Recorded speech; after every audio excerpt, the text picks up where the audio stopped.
I was just about to start recording, and we got ourselves a pink sheep. Incredible. This is going to be a great video. Absolutely fantastic. I want your roll. Yoink. Thank you. Hello, everyone. My name is Slappy Burger, and welcome to part 3 of my journey through Minecraft.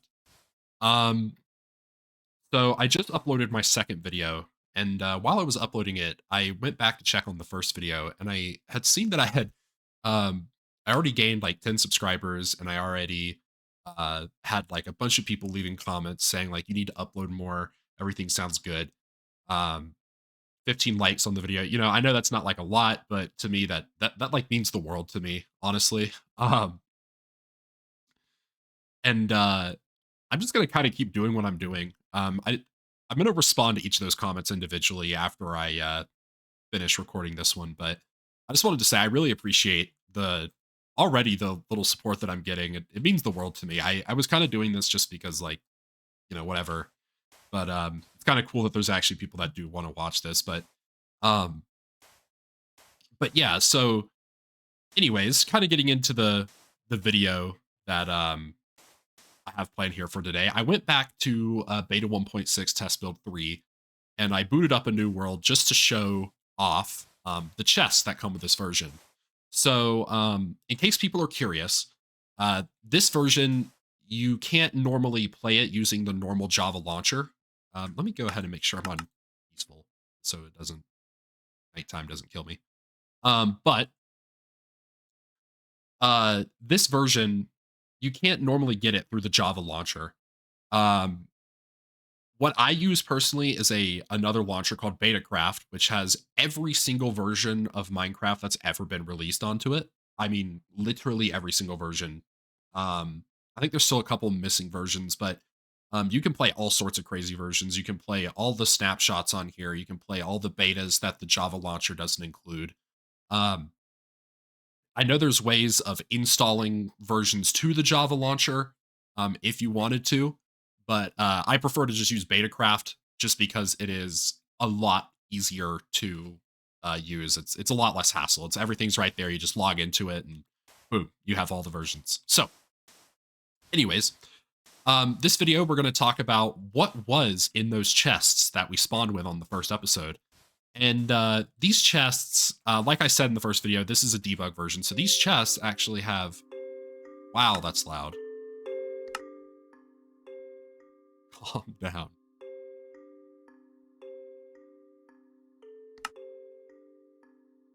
Turn everything down a bit. I don't know why that's so loud. All right. But yeah, each of these chests have essentially every single item in the game inside of them, including ones that you can't normally obtain. So starting out, we'll just put this down so we can sleep. But we have, just normal stuff here, music discs, repeaters, compasses, clocks, food items, whatever. In this chest, we have more just general items. We have some gold armor, buckets of such. This golden apple, so golden apples are in the game. They are extremely rare. Even Ant Venom had like a series a long time ago where he was just hunting for golden apples, and it took him a while to get it. I never actually finished that series, but I know he did it. And I know it took him a long time. An interesting fact about this gold apple, any golden apples you have in beta 1.7.3 and then you move it up to the later versions will turn into a enchanted golden apple.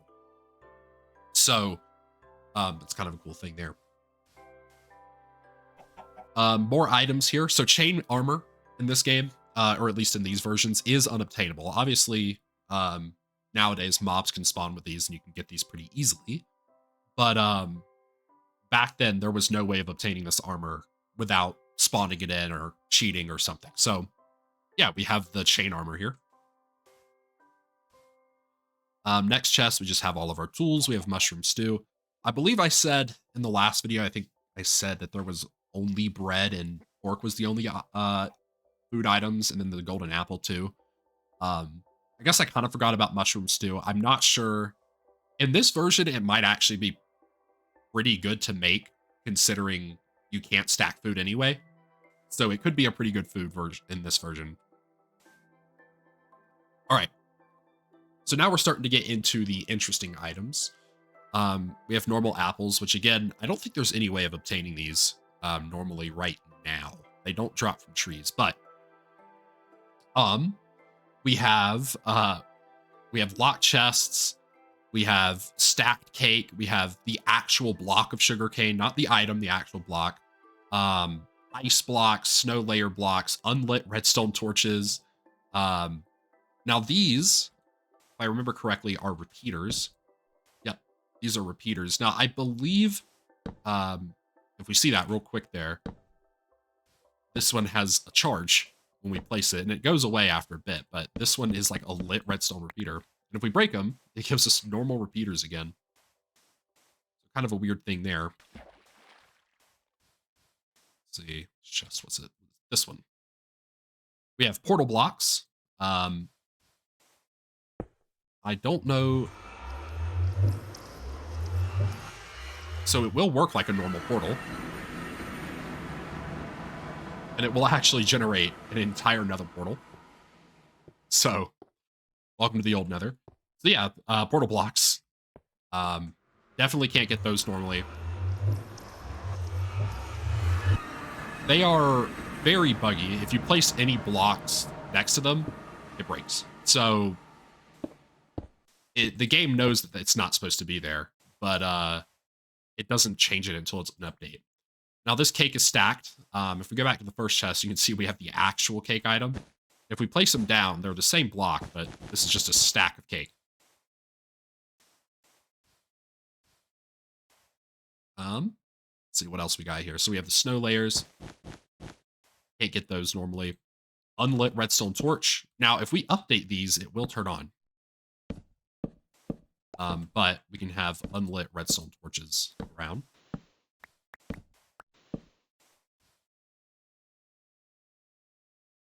And then locked chests. Now, locked chests, this was I'm pretty sure this is from a joke item that was added in, I want to say it was beta 1.4. There was a joke item added where you could essentially go around and find these locked chests, and they don't work now. I'm trying to right click on them. They don't work now. They also break instantly, but you would find these random chests out in the wild, and they were locked. And if you right clicked on them, it would like take you to this like website that was making fun of like TF2's Manco supply crate company and all that. So yeah, these are just locked chests. You can't, they don't behave normally at all, and they break instantly. Next up, we're starting to get into some more interesting blocks here. So first of all, we have the fire block. Now the fire block is literally just fire. That's all it is. And it's like indestructible. You can't put it out by punching it. You can break the block and it'll go away, but you can't break it. An interesting thing about fire though, is this is how you would craft chainmail. So yeah, this is how you would craft chainmail armor, was using fire blocks. So go ahead and make us a full set of chain armor. And I was right. You used to be able to craft like stacks of stuff. These versions sleep, so right again. It is night. What are you talking about?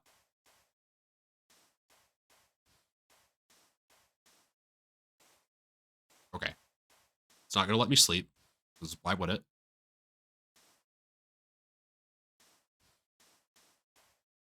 Right.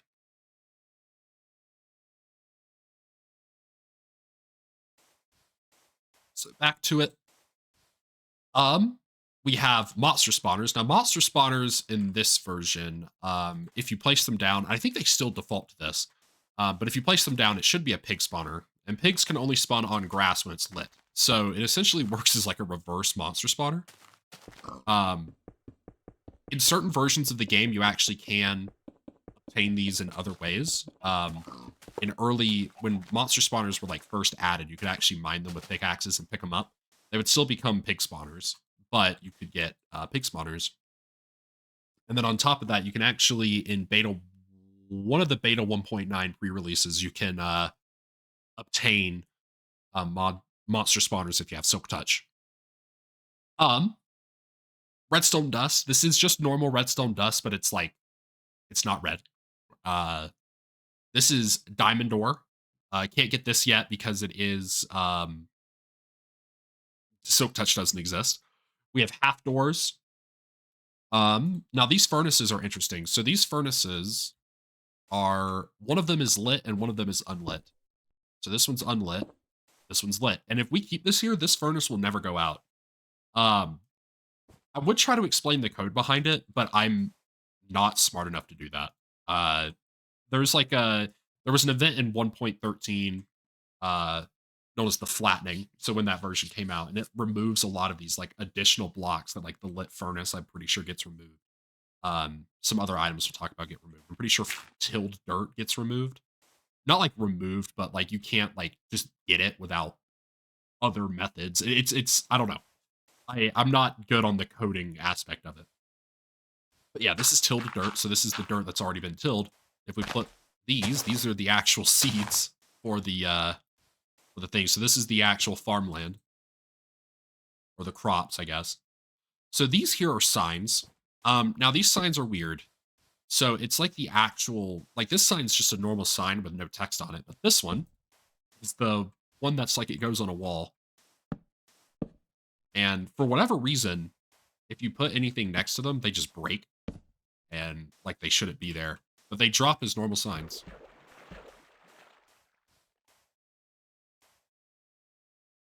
We have half iron doors. We have redstone ore. Now both of one of these is normal ore and one of them's lit. So there you go, lit redstone ore.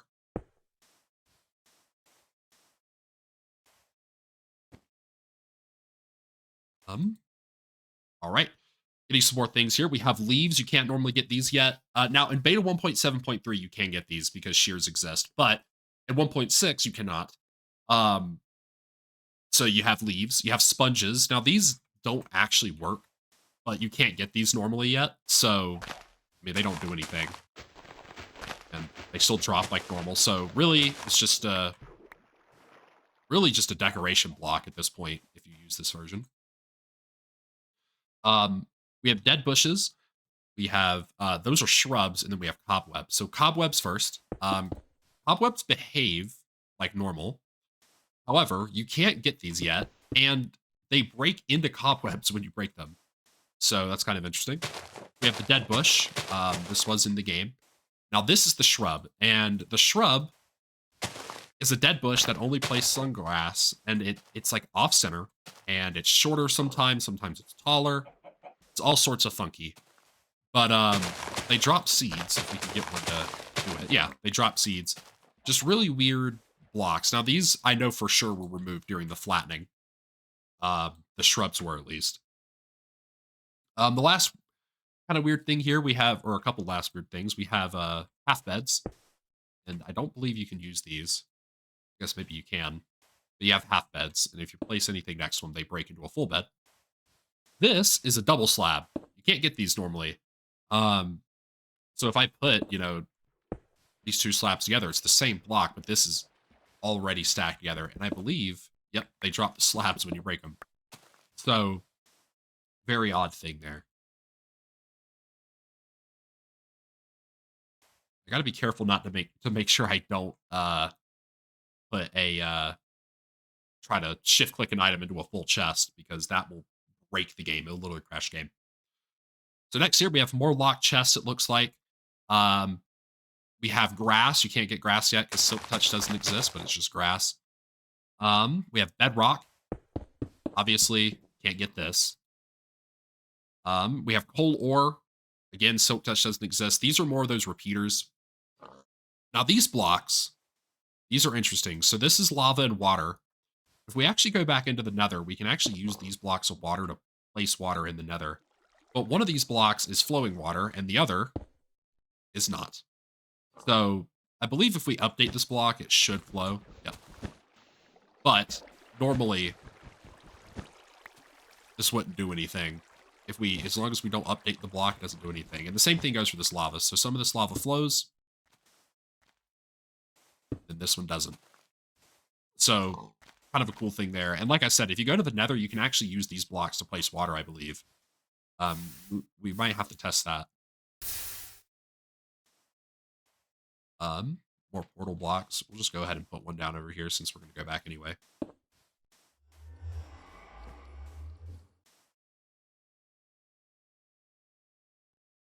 Okay. More redstone things. The actual blocks for sugarcane again or reeds, ice. More of just the same stuff in these last couple chests. Nothing too crazy in here that we haven't talked about before. So let's go ahead and see if we can't place water in the nether using these. I'm pretty sure you can. There's other versions and other methods of getting water in the nether. I know in one of the beta 1.9 pre-releases, you're able to, yeah. So, isn't that funny? That's evil.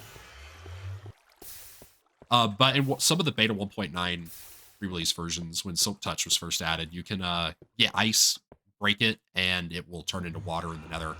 And if you, as long as you don't update the blocks, that water will stay. But yeah, this is just a shorter, I guess, just a shorter, more interesting video today. Just kind of talking about this debug version. The only reason I made a new world was to, I didn't want to have to place bedrock and random things and all this stuff that I can't get back these versions. Because some of these will stick around after the flattening, you know? So like the monster spotters, for example, the fire blocks might stick around. It's just some stuff that I want to have because I think it's cool. And I should mention, you know, one of the reasons why I'm doing this is because of a YouTuber named Puffingfish HQ. And I'm not taking full inspiration from him. Like I'm not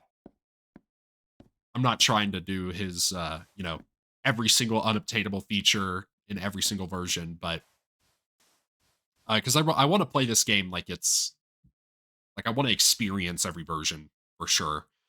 But I was definitely inspired by Puffingfish HQ because I didn't know about this until I watched some of his videos. So, but yeah, my name is Slappy Burger. I'm going to go ahead and sign off for now, and I'm going to get this video uploaded as soon as I can. But I am Slappy Burger, and thank you for watching, and I hope you have a blessed evening.